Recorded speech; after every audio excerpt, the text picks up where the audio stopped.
It was a quiet Sunday evening in Los Angeles, the kind of night where nothing seems out of place until it is. On June 12, 1994, the lives of two people were taken in a crime so brutal, it shocked the world. Nicole Brown Simpson and Ronald Goldman were found dead in the upscale Brentwood neighborhood, their bodies lying in pools of blood on the walkway outside Nicole's condo. Their lives ended in savage violence, their names destined to become part of history. And standing at the center of the storm, one of the most famous men in America.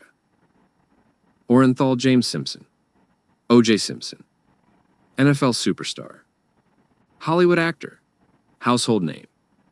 In the 1970s and 80s, he had captivated America with speed, charm, and a dazzling smile. But by the 1990s, O.J. quote, his personal life was unraveling behind closed doors, a tumultuous marriage, accusations of abuse, separation, resentment, and now, two dead bodies, and all eyes turning to him. That night, LAPD officers responded to a 911 call made by Nicole's neighbor after a dog was seen wandering the neighborhood with bloody paws. The trail led back to Nicole's condominium at 875 South Bundy Drive. Officers arrived to find a horrific scene. Nicole Brown was lying at the bottom of the front steps, slashed and nearly decapitated.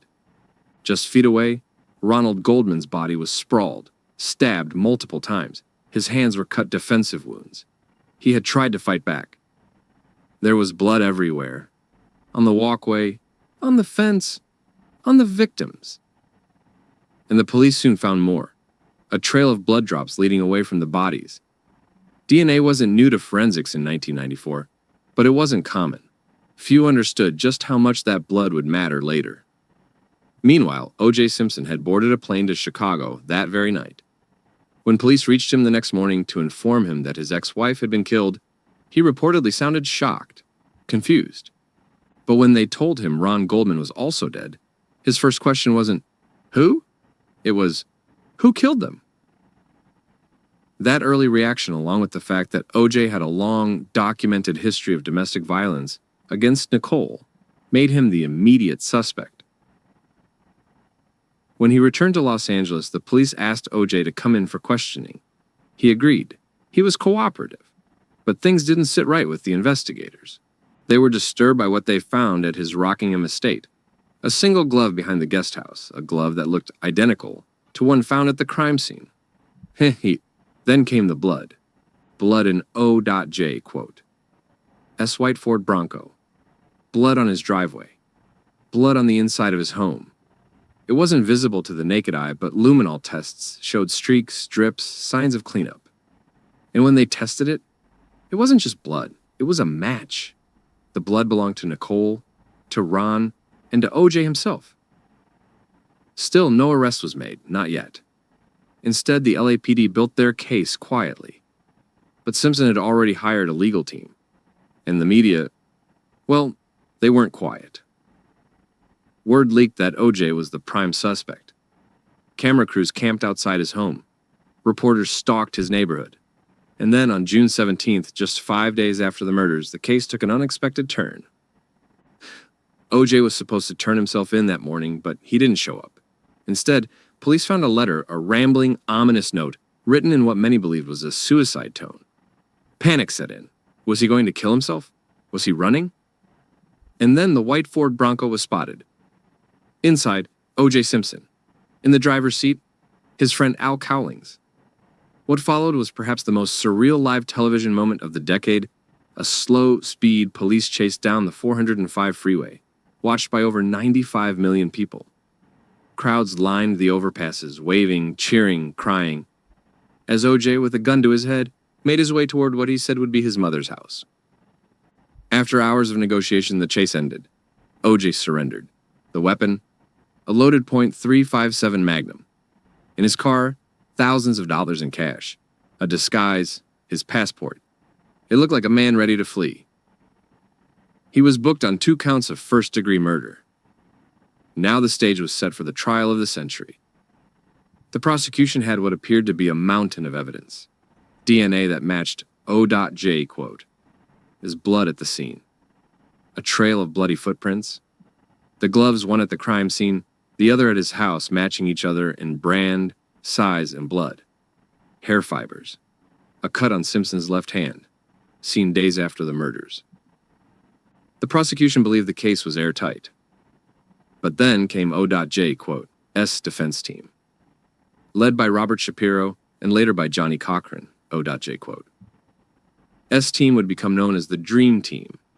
They had one mission: discredit the evidence, undermine the police, and convince the jury that O.J. Simpson was the victim of a racist and corrupt system. It began with small cracks, a glove that didn't seem to fit, DNA collection that was sloppy, crime scene photos that appeared staged. And then came the bombshell: a detective named Mark Furman, the man who discovered the glove at O.J.'s house, had a history of using racial slurs and had lied about it under oath. The defense pounced. They argued that Furman planted evidence, that the LAPD was racist and targeted Simpson because he was a powerful black man, that the whole investigation was a setup. The trial lasted 11 months, every moment televised, every witness scrutinized. The American public split down the middle. Some believed O.J. was guilty beyond a doubt. Others believed he was framed by a system built to oppress men like him. When the jury finally returned its verdict, not guilty, it sent shockwaves through the country. Outside the courthouse, supporters of Simpson cheered. Inside, the families of Nicole and Ron sat in stunned silence. For some, it was a triumph against racism in the justice system. For others, it was a painful example of justice denied. And yet, the story didn't end there. In the years that followed, O.J. would face a civil trial, be found liable for wrongful death, and ordered to pay $33.5 million to the families. He never paid it. He went on to live a strange, tabloid-ridden life, eventually being arrested in Las Vegas for armed robbery, a crime that would land him in prison for nearly a decade. Even now, the murders of Nicole Brown and Ron Goldman remain officially unsolved. And the question lingers: did O.J. Simpson get away with murder? Or was he, as he always claimed, an innocent man caught in a storm of prejudice, politics, and public pressure? The verdict echoed like a gunshot across the nation. Not guilty. O.J. Simpson walked out of the courtroom a free man, but not a man at peace. Outside, the country was divided. For many African Americans, the verdict was seen as a rare moment of victory, not for O.J. personally, but for a community that had suffered years of police brutality, racial profiling, and systemic injustice. It was less about the man and more about the message that the justice system, for once, had not steamrolled a black defendant. But for the families of Nicole Brown and Ron Goldman, it was an open wound. They couldn't understand how so much forensic evidence had been dismissed, how jurors could look past the blood, the knee, the glove, the bruises, and walk away believing in his innocence. The media couldn't get enough. Talk shows, radio, editorials. O.J. became the epicenter of a cultural earthquake, and he didn't retreat quietly. Just weeks after the verdict, he was out playing golf, signing autographs, giving interviews as though nothing had happened. He even contemplated writing a book. Eventually, he would. But not yet. The civil trial came next. Unlike the criminal case, which required proof beyond a reasonable doubt, the civil court needed only a preponderance of evidence, essentially, more likely than not. This time, O.J. was on his own. No dream team, no Cochran, no televised courtroom. The jury heard much of the same evidence: the gloves, the footprints, the blood. But this time, they also heard from the victims' families. They saw the pain, the trauma, the lives torn apart. In 1997, a civil jury found O.J. liable for the wrongful deaths of Nicole Brown Simpson and Ron Goldman. They awarded the families $33.5 million in damages. But Simpson had already begun to shield his assets. He moved to Florida, a state where his NFL pension couldn't be touched by creditors. He lived in a gated community, surrounded by golf courses, smiling for fans who still wanted a glimpse of the juice. But the civil verdict never satisfied the public's hunger for justice. For many, it felt too little, too late. Then came the book. In 2006, O.J. Simpson collaborated on a project that stunned the world. Its title? If I Did It. The concept? A hypothetical confession detailing how he might have committed the murders. The backlash was immediate. The publisher canceled the release. The Goldman family sued and won the rights to the book, republishing it under a chilling new title. If I Did It, Confessions of the Killer. The word "if" shrunk on the cover, nearly invisible. In the pages, Simpson describes a scenario eerily close to the real crime. He even creates a fictional accomplice named Charlie, who urges him to walk away, but O.J., in this hypothetical, doesn't. To many, it felt like a confession wrapped in a smirk. The court of public opinion, however, had long since passed its verdict. O.J. had become a pariah in mainstream America, no longer invited to awards shows, no longer hailed as a football icon. He was still a celebrity, but now a ghostly one, a punchline, a cautionary tale, a dark reflection of fame and impunity. Yet, O.J. didn't disappear. He made appearances, he gave interviews, he stayed in the spotlight, but his reputation couldn't recover, and beneath the surface, trouble was brewing. By the mid-2000s, O.J. was entangled in debts, lawsuits, and bad business deals. He sold autographs, memorabilia, even posed for staged photos with fake knives. He seemed unable to stay out of controversy or out of trouble. Then came Las Vegas. September 13th, 2007. A room at the Palace Station Hotel. O.J. Simpson and a group of men stormed into the hotel room of a sports memorabilia dealer, armed, angry, looking for items O.J. claimed had been stolen from him: personal mementos, photos, autographed footballs. But this wasn't a civil dispute. The men had guns. The confrontation was recorded, and the police moved quickly. O.J. was arrested again. This time the evidence wasn't circumstantial, it was on tape. Witnesses testified that Simpson had orchestrated the entire encounter, that he had ordered the guns, directed the threats, and tried to intimidate the dealers. He was charged with multiple felonies, including kidnapping, armed robbery, and criminal conspiracy. During the trial, Simpson's defense argued that he was simply retrieving property that belonged to him. But prosecutors painted a different picture. A man who believed he was above the law. A man who, for years, had evaded justice and had now crossed the line one time too many. In 2008, O.J. Simpson was found guilty on all counts. He was sentenced to 33 years in prison, with the possibility of parole after 9. He was 61 years old. Many saw the sentence as poetic justice, not just for the robbery, but for everything else. For the murders, for the lies, for the years of arrogance. Inside Lovelock Correctional Center in Nevada, O.J. kept a low profile. He played sports, led discussion groups, gave interviews from prison, maintaining his innocence, still smiling, still insisting he had been framed. In 2017, after serving 9 years, O.J. was granted a parole. He emerged from prison thinner, grayer, but still unmistakably O.J. He returned to Florida, again seeking privacy and again attracting attention. He joined Twitter, posted videos, commented on sports, joked about his reputation, but the shadow of the past never faded. No matter how many golf swings he posted, the world remembered. Nicole, Ron, the blood, the glove, the Bronco. Everything he did was viewed through the lens of that night in June 1994. Even now, more than 30 years later, the murders remain one of the most polarizing moments in American criminal history. The crime scene has long since been cleaned. The courthouse has moved on. But the debate rages on in classrooms, in barbershops, in documentaries and podcasts. Did he do it? Was justice served? Or was it corrupted by fame, race, media, or manipulation?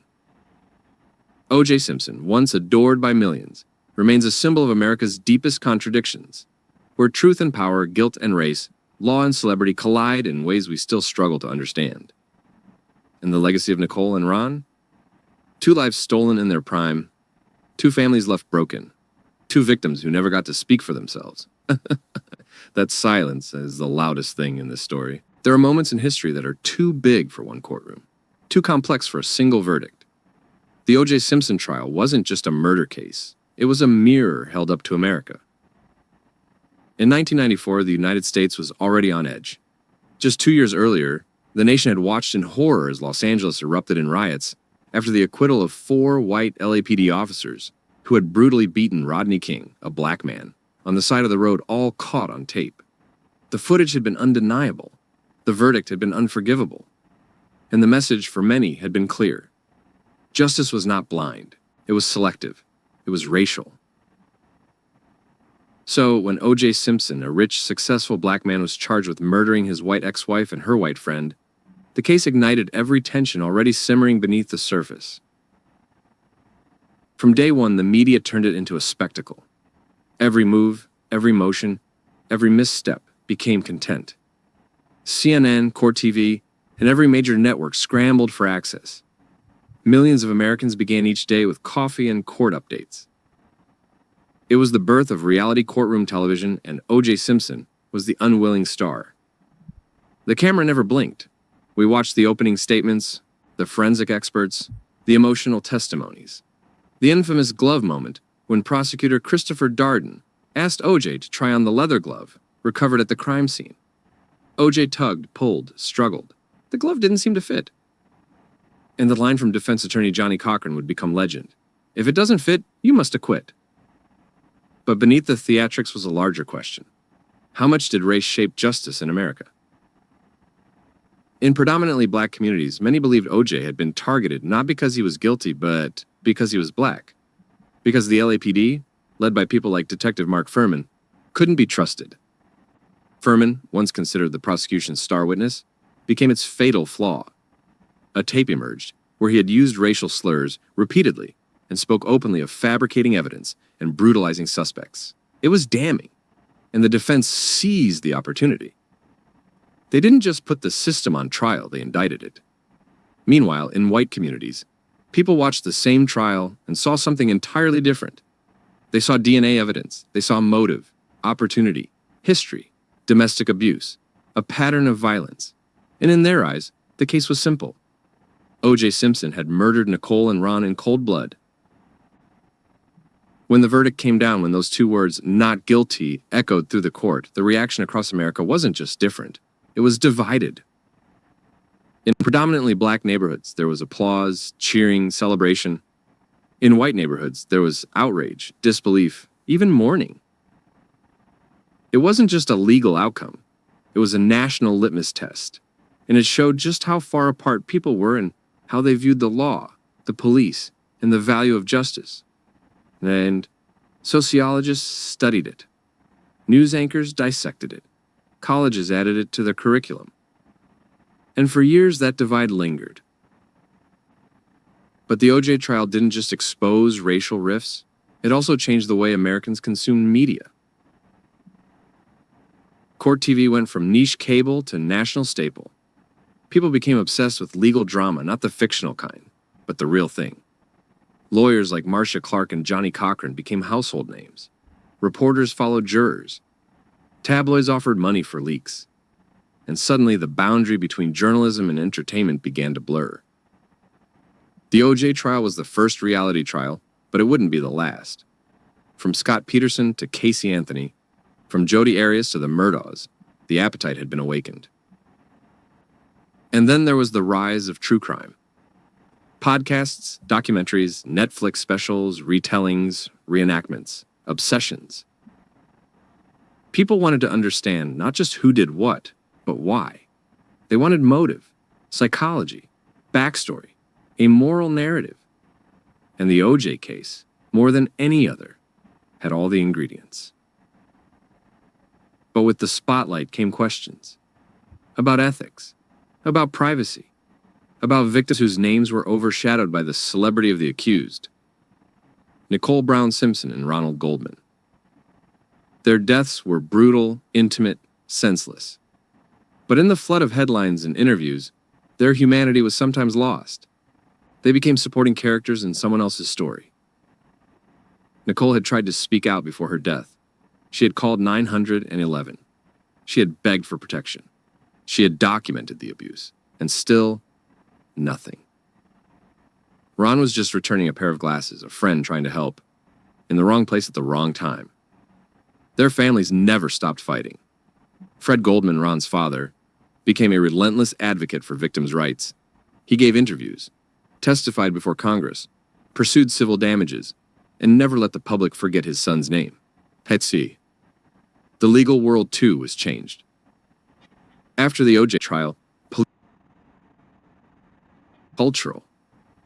O.J. Simpson's fall was not just personal, it was symbolic. It marked the end of a certain American innocence, a belief that fame, talent, and charisma could shield someone forever. Before O.J., he was the juice, beloved, charming, non-threatening. He had transcended race in the eyes of white America, or so they thought. He endorsed rental cars, starred in comedies, smiled on magazine covers. He once said, "I'm not black, I'm O.J." It was meant to signify how much he'd made it, how much he'd separated himself from the struggle. But the trial brought him crashing back into it, and the world learned something crucial. No amount of money, status, or celebrity can protect someone from the weight of truth or from the court of public opinion. For the next 2 decades, O.J. would live in that space between fame and infamy. People followed him not because they admired him, but because they couldn't look away.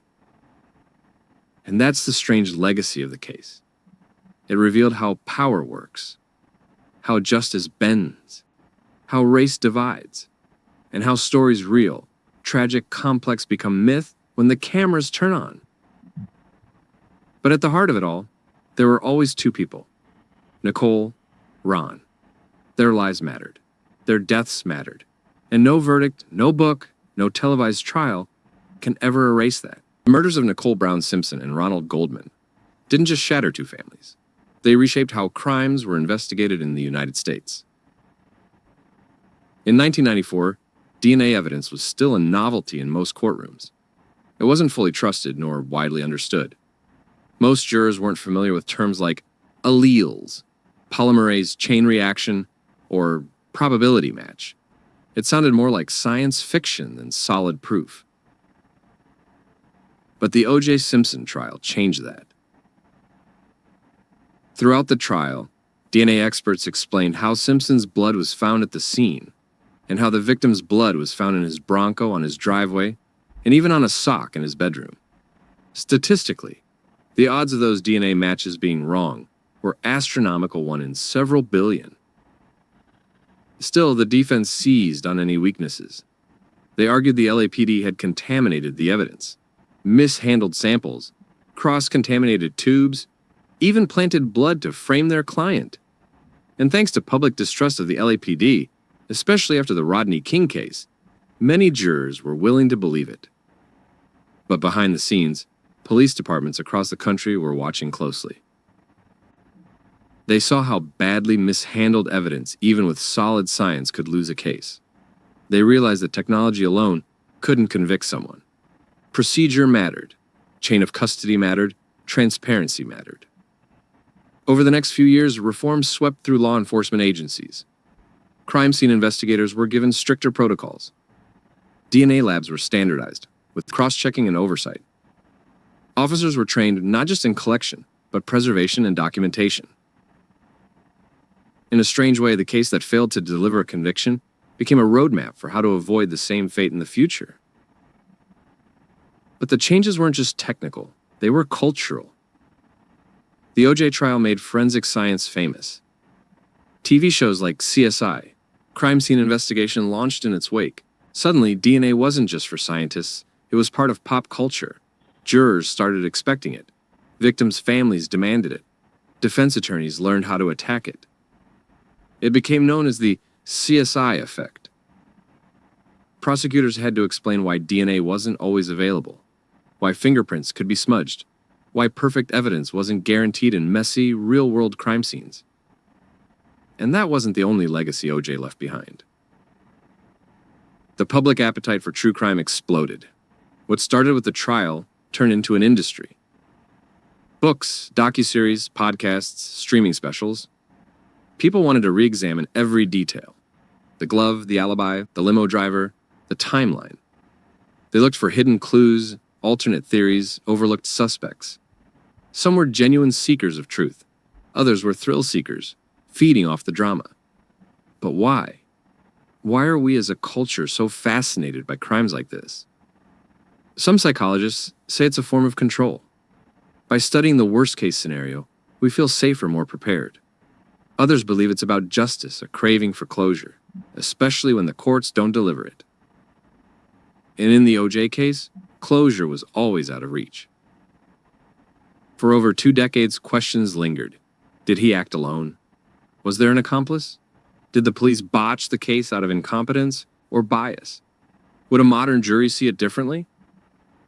Then came the reenactments.